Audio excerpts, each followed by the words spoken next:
네, 오늘은 개인적으로 메시지를 보내주신 분의 사연을 여러분들께 좀 소개를 해드리면서 비슷한 분들이 좀 많으실 것 같아서 영상으로 한번 촬영을 해보려고 합니다. 일단 이제 보내주신 메시지를 보면은요, 안녕하세요. 늘 인스타와 유튜브에서 뵙고 있어서 저는 많이 친숙해요. 네, 이렇게 저를 많이 친숙하게 생각해 주시는 모든 분들께 감사드립니다. 첫째가 초6이라고 하세요. 네, 성실하고 착하고 동생들 잘 돌보고. 좀 첫째들 중에 이런 친구들이 많이 있죠. 네, 엄마가 시키면 잘하려고 노력하는 아이다 라고 말씀을 하시고요. 제가 존경하는 아이 셋맘 엄마 분이세요. 근데 이제 아이가 글을 쓰고 표현하는 게 좀 서툴러서 아이에게 질문을 하면 생각을 하고 한참 후에 대답을 해줘서 조금 진중한 아이인가? 라고 생각을 하셨다고 해요. 아마 이제 여러분들도 요즘에 이제 아이들 뭐 쓰기 지도를 하신다든지, 뭐 일기 뭐 같은 거 이렇게 옆에서 도와주신다든지. 근데 이제 이런 경우가 얼마나 많겠어요. 이렇게 뭔가 이렇게 생각을 물어보고 싶은데, 아이가 대답을 바로바로 못하면은 굉장히 좀 자책감이 들 수도 있겠다, 엄마가. 그런 생각이 저도 이렇게 살짝 든 적이 있는데, 이렇게 메시지로 이렇게 구체적으로 말씀을 해주시니까, 여러분들께 조금 더 부연해서 제 생각도 말씀드리면 좋겠다라는 생각을 했습니다. 근데 너무 오래 걸려서 제가 답답해하곤 하지만 그래도 답을 했는데 어떤 글을 쓸 때도 오래 걸려요. 책은 늘 읽어줬는데 지금 생각해보면 그냥 읽어주고 아이는 그냥 듣기만 한 거 아닌가 이런 생각을 말씀을 하시네요. 네. 근데 이제 제가 이제 선택권을 주시면 좋아요. 이런 말씀을 많이 드렸잖아요. 그러다 보니까, 이제 제 구독자인 게 이렇게 좀 티가 나시는 것 같아요. 이렇게 자신이 좋아하는 책도, 영화도, 노래도 특별하게 있지도 않고, 선택권이 주어졌을 때에도 선택을 바로 하지 못한다. 이렇게 말씀을 하셨고요. 이번에 처음으로 이제 영어 학원을 초6이니까 한번 알아보셔서, 간단하게 이제 면접처럼 이제 레벨 테스트를 하는데, 이제 엄마표 영어 꾸준히 해오신 가정 같아요. 그래서 영어 질문이니까 이제 그동안 듣기량도 많고 하니까 뭐 잘 이해하고 대답을 어느 정도는 하겠거니라고 이제 기대를 하신 거죠. 근데 아이가 이렇게 짤막하게 대답을 하거나 이제 잘 모르겠어요라고 이렇게 간단하게만 답변을 하니까 엄마가 이제 많이 좀 걱정이 되셨던 거죠. 이야기를 들으며 제가 아이에게 너무 무서운 엄마였구나, 너무 다그쳤구나라는 생각이 들었어요. 그러면서 이제 내가 바꿔야겠구나. 그러니까 내가 바뀌어야 되겠다라는 다짐을 하셨는데 이제 공부는 가르쳐야 되고 할 일도 많고 어쩌지? 내가 어찌 해야 하지? 라는 고민에 빠지셨다고요. 아마 뭐 아이가 현재 초6인데 이런 생각 안 하시는 가정 어디 있을까요? 네, 없으실 것 같아요. 아이의 뭐 글쓰기도 중요하다. 이렇게 글쓰기가 또 요즘에 붐이어가지고 저도 말씀을 좀 드리고 하니까 이거를 뭐 뭔가 꼭 해내야만 하는 어떤 과업이 된 건 아닌가라는 그런 생각도 좀 들어요. 뭐 교육 방법, 그리고 엄마의 말투, 이렇게 육아 강의 하시는 거나 저도 똑같은 일을 하는 사람 중에 하나지만 이런 또 강의 들으시면은 마음에 좀 부담감도 느끼실 것 같고 모두를 어찌 바꾸지? 뭔가 이제 크게 뭔가 잘못된 거 아닌가 이런 생각을 좀 하시는 것 같아요. 그래서 아이가 이제 대답을 하지 못하고 표현하지 못하는 게 내 탓인 것 같은 그런 마음이 드시는 거죠. 네. 그래서 어느새 6학년은 됐는데 너무 커버린 아이인데, 제가 너무 이제 부족하고 나쁜 엄마였구나, 라는 생각이 들면서 이제 말도 없어지고, 이게, 좀 약간 좀 센치한 그런 분위기 속에서 저한테 메시지를 보내신 것 같아요. 자신의 생각을 표현하지 못하는 아이를 보면서 마음이 슬프시다고 하셨어요.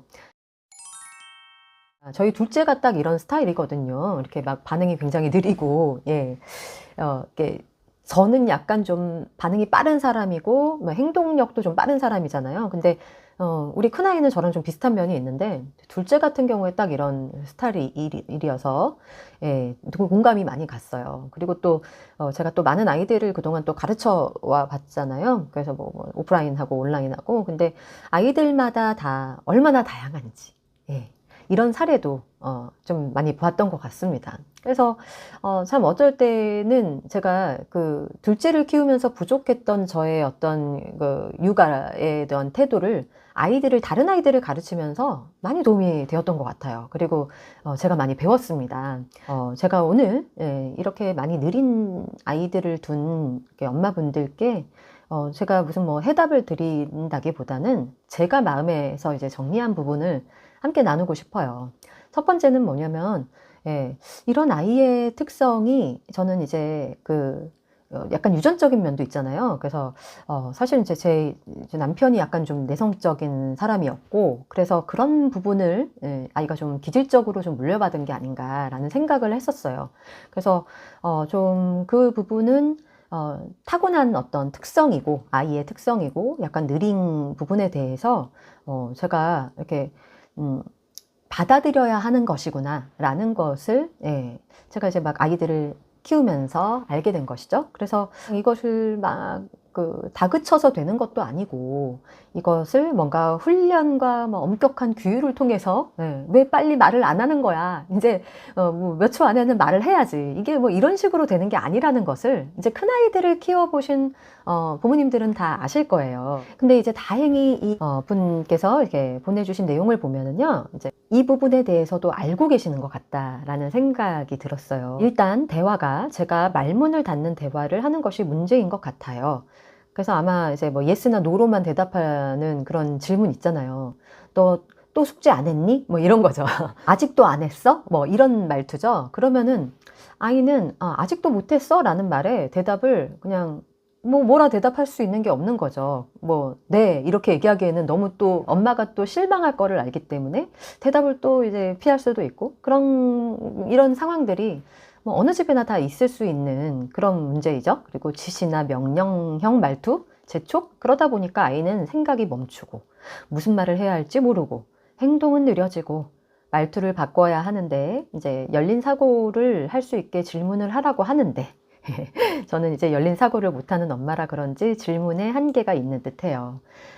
그래서 저는 이제 오늘 이분의 사연을 여러분들에게 이제 알려드리면서, 아마 이제 여러분들이 수많은 이제 육아 강의도 보시고 육아 책도 읽어보시면서 무엇이 문제인지 알고 계시는 것 같다라는 생각이 좀 들었었어요. 그래서 저는 이렇게 꾸준히 아이를 위해서 고민하고, 내가 무엇이 문제이구나 라는 것을 아시는 거잖아요. 이것만으로 진짜 상위 1%세요. 그러니까 엄마의 메타인지라는 말을 제가 굉장히 많이 드리는데요.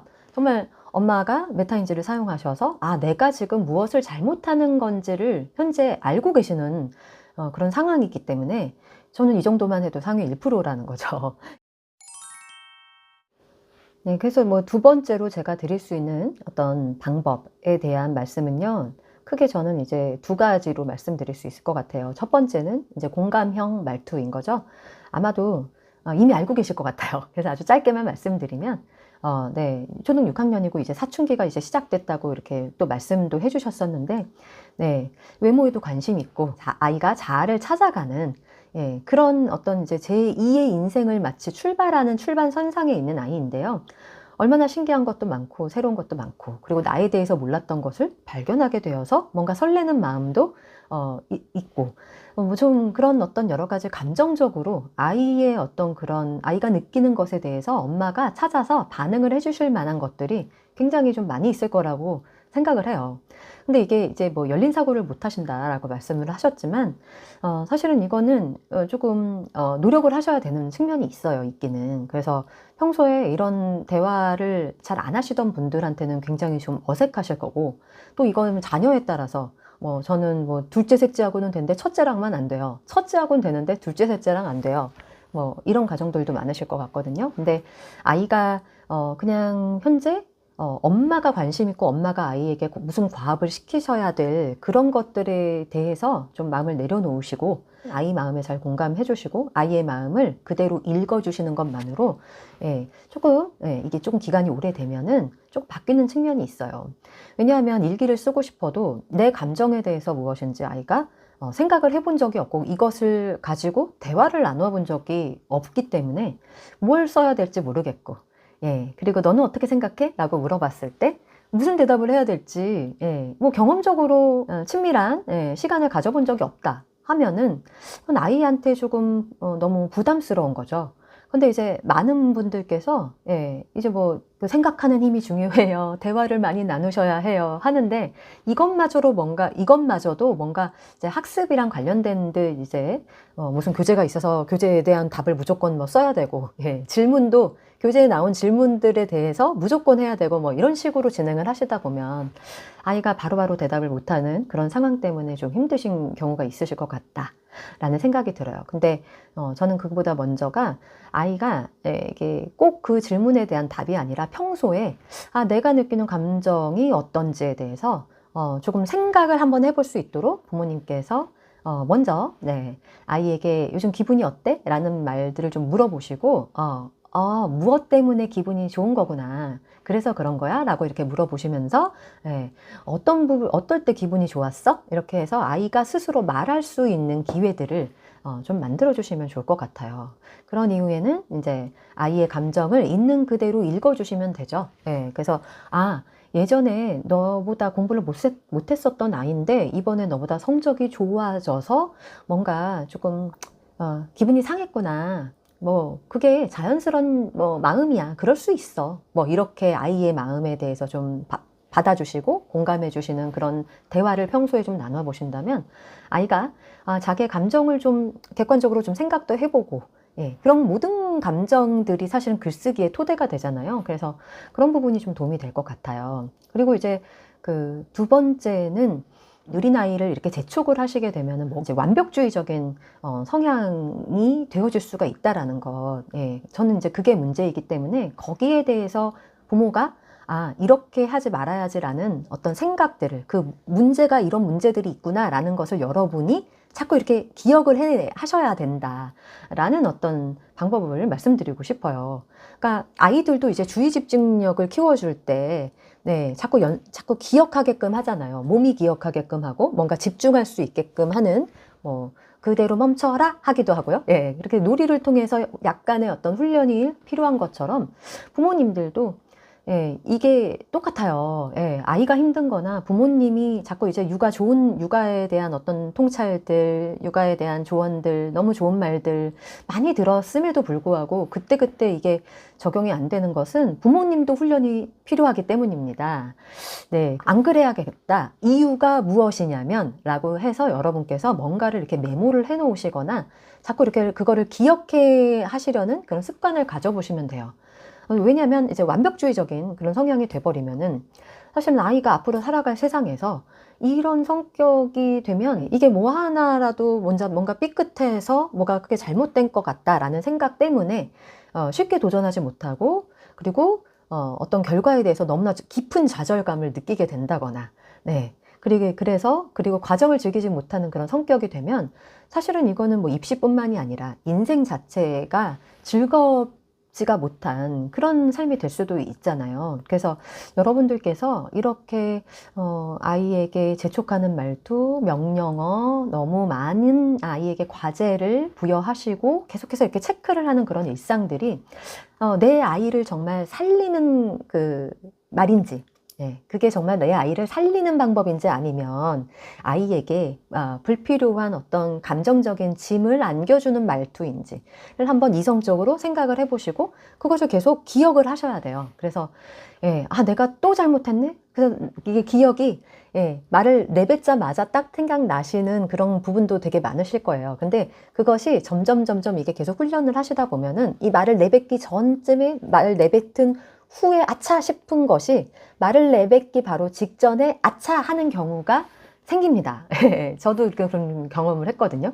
그래서 이건 이제 부모님의 주의 집중력인 것 같아요. 그래서 뭐 이미 아시는 분들 되게 많으시잖아요. 그러면 저는 어떤 걸 제안드리고 싶냐면 이게 이제 와서 너무 6학년인데 늦지 않았을까요? 제가 이제 어느새 이거를 다 바꿀까요? 뭐 이런 고민들이 되신다면 그 시점에 저는 그냥 다시 또 오늘부터 일을 하시면 되세요. 이게 뭐 제 어록이죠. 오늘부터 일을, 다시 일을, 오늘부터 다시 일을.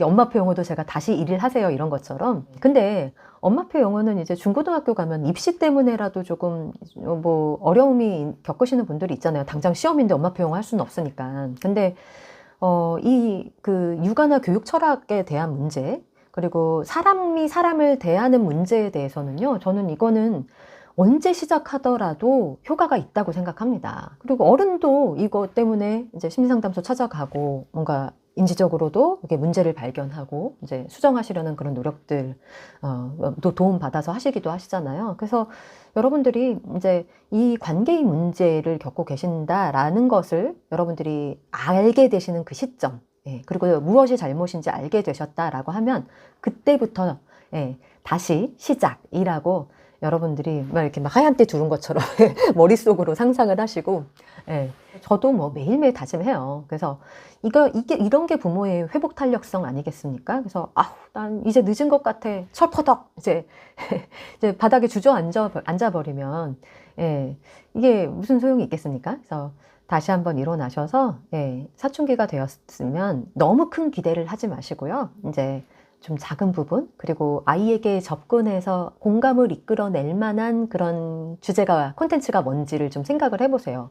이제 외모라고 하면은 화장법 같은 거, 뭐 여자친구라면 그런 것도 검색해 보시고 같이 얘기도 나눠 보시고 친구처럼, 예, 아이라면 남자친구들이라면 운동 좋아하면 엄마가 싫을 수는 있지만 잘은 모를 수는 있지만 엄마는 이거 잘 몰랐는데 너 때문에 알게 됐다 야, 뭐 이런 식으로 같이 한번 대화를 나누시면서 공감하려는 그런 노력들, 예, 지금부터라도 시작을 해보시고, 예, 예, 여러분들 관계의 문제나 이제 아픔들 그런 거 있으면 언제든지 나눠주세요. 네, 그래서 저는 좀 제 채널이 다양한 예, 육아나 이제 교육 정서 관련된 이제 이야기들도 차차 계속해서 다루려고 합니다.